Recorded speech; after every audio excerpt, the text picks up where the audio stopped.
Hello viewers, আসসালামু আলাইকুম। জাদু শহরের আজকের পর্বে আপনাদের স্বাগত জানাই। আমি আব্দুল্লাহ আল ফাহাদ।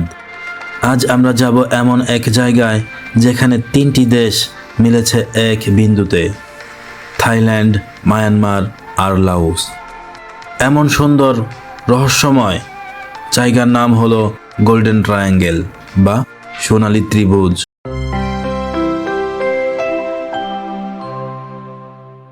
এই জায়গা যেমন অপার প্রাকৃতিক সৌন্দর্যে ভরপুর, তেমনি এক সময় ছিল পৃথিবীর সবচেয়ে বড় অপরাধের কেন্দ্রবিন্দু।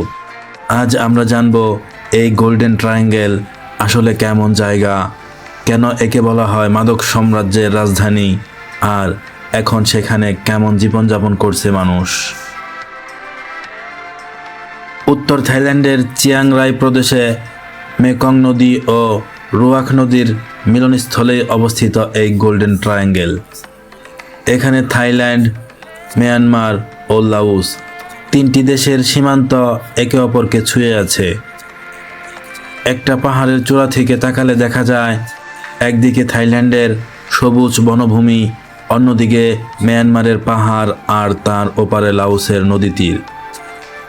তিন দেশকে আলাদা করেছে শুধু দুইটি নদী, মেকং আর রুয়াক।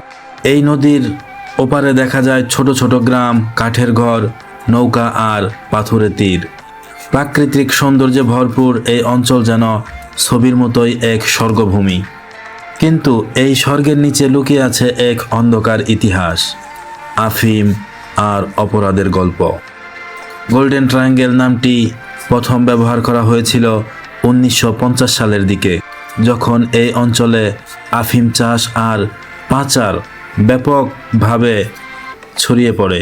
চীনের ইউনান প্রদেশ থেকে পালিয়ে আসা কুওমিন্টাং সেনারা তখন উত্তর থাইল্যান্ড ও মিয়ানমারে আশ্রয় নেয়।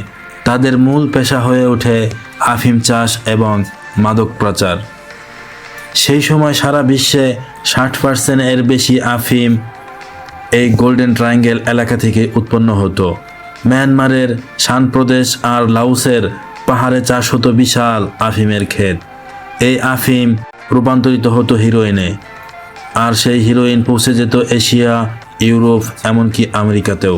থাইল্যান্ডের চিয়াং রাই শহর হয়ে গাড়ি, নৌকা, এমনকি খচ্চরের পিঠে করে পণ্য যেত ব্যাংককে, তারপর আন্তর্জাতিক বাজারে। এই অঞ্চল তখন পরিচিত ছিল দ্য আফিম কিংডম বা আফিমের রাজ্য নামে।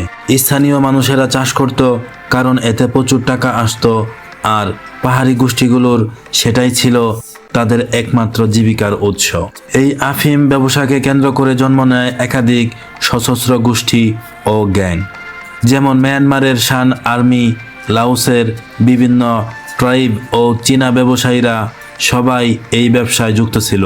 এভাবে গড়ে ওঠে এক বিশাল অবৈধ অর্থনীতি।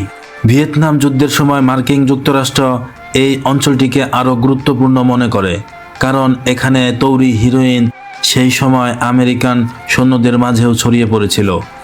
অনেকে বিশ্বাস করেন, কিন্তু আন্তর্জাতিক সংস্থা ও গোয়েন্দা বাহিনীও এই মাদক ব্যবসাকে কৌশলগতভাবে ব্যবহার করেছিল।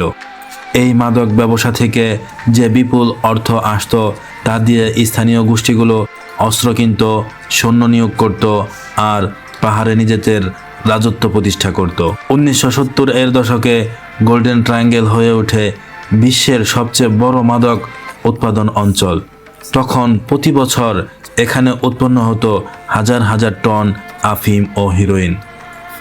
এই অঞ্চলের শহরগুলো ধীরে ধীরে অপরাধ, চোরাচালান, মানব পাচার, অস্ত্র বাণিজ্য ও দুর্নীতির কেন্দ্রবিন্দুতে পরিণত হয়। এক কথায় এটি ছিল এক অপরাধের স্বর্গরাজ্য। এই অঞ্চলের পাহাড়ি গ্রামগুলোতে তখন ধনী ব্যবসায়ী, মাদক পাচারকারী আর সাধারণ কৃষকেরা পাশাপাশি বসবাস করত। একদিকে যেমন পাহাড়ে আফিম ফুল ফুটত, অন্যদিকে মন্দিরে বাজত প্রার্থনার ঘণ্টা। মানুষেরা যেন এক অদ্ভুত দ্বৈত জীবনে বসবাস করত, ধর্ম আর অপরাধের মাঝে। এখানে অনেক বিখ্যাত মাদক সম্রাটের জন্ম হয়েছে, যেমন খুন সা, যাকে বলা হতো দ্য আফিম কিং অব বারমুরা। সে ছিল মিয়ানমারের শান অঞ্চলের একজন শক্তিশালী গ্যাং লিডার। তার নিজের সেনাবাহিনী ছিল, অস্ত্র ভাণ্ডার ছিল, এমনকি নিজস্ব মুদ্রাও চালু করেছিল। সে বলতো, যদি সরকার আমাদের চাষ বন্ধ করতে চায় তাহলে আমাদের খাওয়ানোর উপায় বলে দিক। খুনসার সাম্রাজ্য একসময় এত বড় হয়ে ওঠে যে মার্কিন যুক্তরাষ্ট্র তার মাথার দাম ঘোষণা করেছিল $2 মিলিয়ন। এই অঞ্চলের অনেক গ্রাম আজও সেই ইতিহাসের সাক্ষী, যেখানে এক সময় আকাশে হেলিকপ্টার ঘুরত, পাহাড়ে অস্ত্রধারী গোষ্ঠীগুলো পাহারা দিত। তবে এখানকার গোল্ডেন ট্রায়াঙ্গেল কিছুটা বদলে গেছে। থাইল্যান্ড সরকার পর্যটন শিল্পকে উৎসাহিত করে মাদক চাষ কমিয়ে আনে। আফিমের পরিবর্তে এখন পাহাড়ে চাষ হচ্ছে কফি আর ফলমূল। তবুও ছায়ায় রয়ে গেছে সেই অন্ধকার অতীত। আজকের দিনে গোল্ডেন ট্রায়াঙ্গেল এক জনপ্রিয় টুরিস্ট স্পট।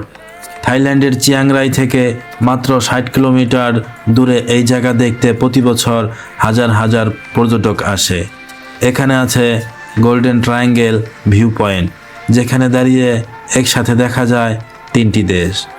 নদীর ওপারে দেখা যায় লাওসের ছোট শহর, যেখানে ক্যাসিনো ও হোটেল গড়ে উঠেছে।